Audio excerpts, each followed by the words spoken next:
ስምህ ማን ነው አንተ? ኤፍሬም ይባላል። እሱ ካሜራውን አጥቂ ስንተኛ ክፍለ ጦር ነው? መቶ አንደኛ ስንተኛ ሻለቃ? አምስተኛ። ስንተኛ ሻምበል? ሁለተኛ። ኃላፊነት ምንድን ነው? ያንተ መሪ ነው? እሺ ማዕረግህ ምንድን ነው? አስር አለቃ። ስንት ዓመት ነው ከታገል? 5 ዓመት ነው። ወደዚህ ትግል እንዴት ገባህ? ያው መጀመሪያ የገባሁት ትግራይ ውጊያ ነበር። ምክንያቱም መጀመሪያ ነገር ያለው ያው ያን ሰዓት ያው አንድነት ነበር ምናምን እንደዚህ ገባሁ እስከ ዛሬ መጣን። እዚህ ሸዋሮ አማራ ክልል ገባን። አማራ ክልል ያው 3 ዓመት ነው በመራቤት ላይ ቆይተናል ማለት ነው። 3 ዓመት ብሎ ግራ ላሉን ቀኛ ላሉን እዛ ነው ቁጭ ያለው ማለት ነው።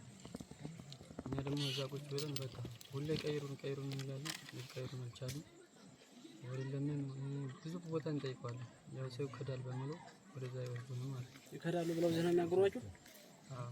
አንተ ለመክዳት አልፈለክም? ከዚህ ያው ስለማልችል ቢያዝ ሌላ ነገር ስለሆነ መንገድ ላይ ይይዙኛል ብለህ? አዎ። ምንድን ነው የሚያደርጓችሁ ቢይዟችሁ?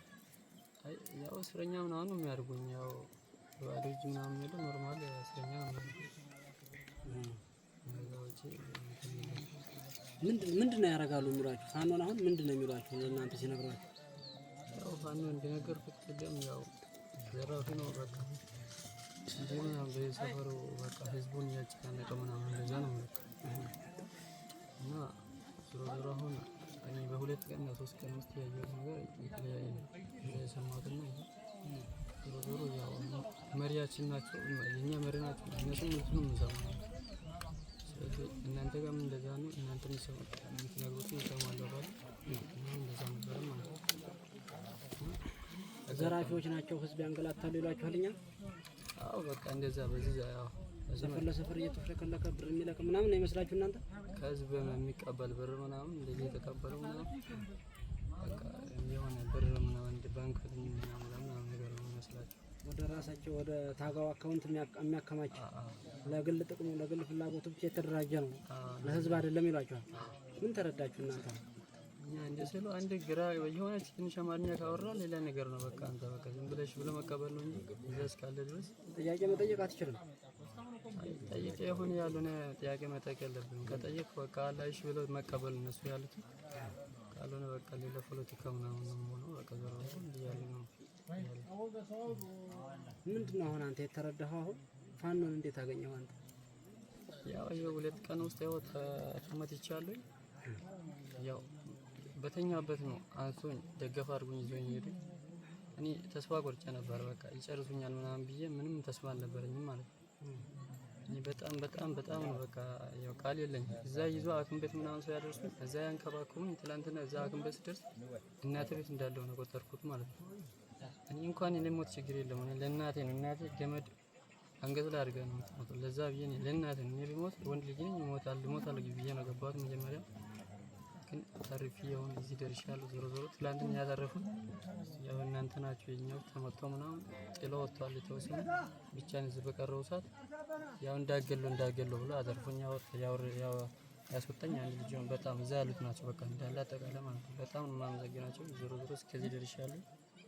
ከዛ ውጪ እኔ ብዙ በቃ እናንተ በፊት የሚያስበውና አሁን በጣም የተለያየ ብዙ ነገሮችን በቃ አሁን እዚህ ጋር አገናዝቤያለሁ ማለት ነው። ጓደኞችህ ስትመታ ጥለው ሄዱ? አዎ በቃ የተወሰነ ሰው ነበር ያለው። እሱ በቃ ወጥቷል። የሞተም ሞቷል። ተስፋ ቆርጦ በቃ ከዛ ነው ሄደ። ስንት ሰው ነበር የምትመራው አንተ? 9 ሰው ትመራለህ። ስንት ሰው ተሰዋ? ትላንት እዛ ሜዳ ላይ ያየሁት እኔ ጋር ነበር 3 ሰው ነው ሰው። ሌላ ቦታ ተሰዋ ምናልባት መንገድ ሄደ አላውቅም። አንተ ከምትመራው ከ9 እዛው 3 ሰው ተሰዋ። አንተ ቆሰልክ። ሌላ ስንት ቁስለኛ አለ? አላያቸውም። ቆስዬ እዛ ቀርቼ። ምንድነው አሁን አንተ እዛ አገዛዙ ጋር ላሉት ለጓደኞች 101ኛ ክፍለ ጦር ላይ ላሉት ጓደኞች ምንድነው አሁን ማስተላለፍ የምትፈልገው ማለት ነው? ያው ምን የሚያስተላልፈው ነገር ዞሮ ያው እኔ በርግጥ እኔ እዚህ እንደዚህ ብናገር የሚያምነኝ ሰው የለም ባይዘው ማለት ነው። እንደመጥቶ ባይኑ ካየ ነው እንጂ እኔ እዚህ ጋር ስለተያዘ ምናምን ፈርቶ እንጂ ተናገረ ምናምን ምሉት ዞሮ ያው እዚህ እንዳየሁት አሁን እኔ ነግሬያለሁ። ተቆስዬ ምናምን እንዲ በርግ አድርጉኝ እንደ ወንድም ይዞ ነው አሳከሙ። በጣም እኔ በጣም ብዙ ነገር በቃ እዚህ አይቼዋለሁ ማለት ነው። ግን እዛ ያሉት ያው እኔ በራሴ ሰላም ያምጣልኝ ነው የምለው። ይሄ እንደዚህ እንደዚህ ብዬ ብናገረው ያው ፈርቶ ነው እንጂ የተናገረው ነው እንትን የሚለኝ ማለት ነው። እዛ ጓደኞች ስለተያዘ ነው ፈርቶ ነው ስለተማረከ ነው ይላል።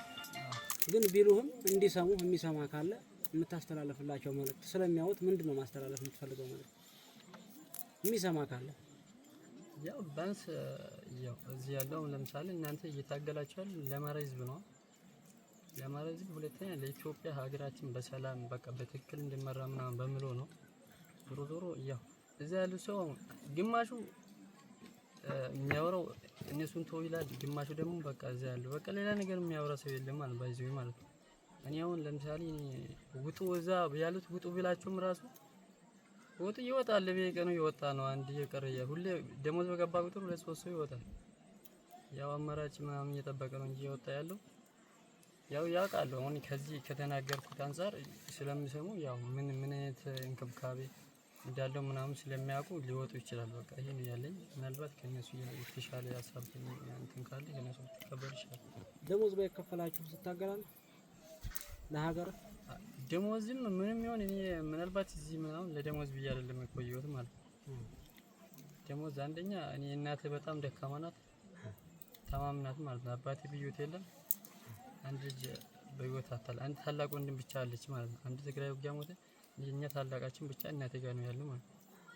እና በጣም ነው የሚጨናነቁ። በቃ እኔ ስልክ አንድ ቀን ካልሰራ ያብዳሉ ማለት ነው። እና ከዛ ውጪ ያው ብዙም የሆነ ነገር የለም። ስምህ ማን ነው አንተ?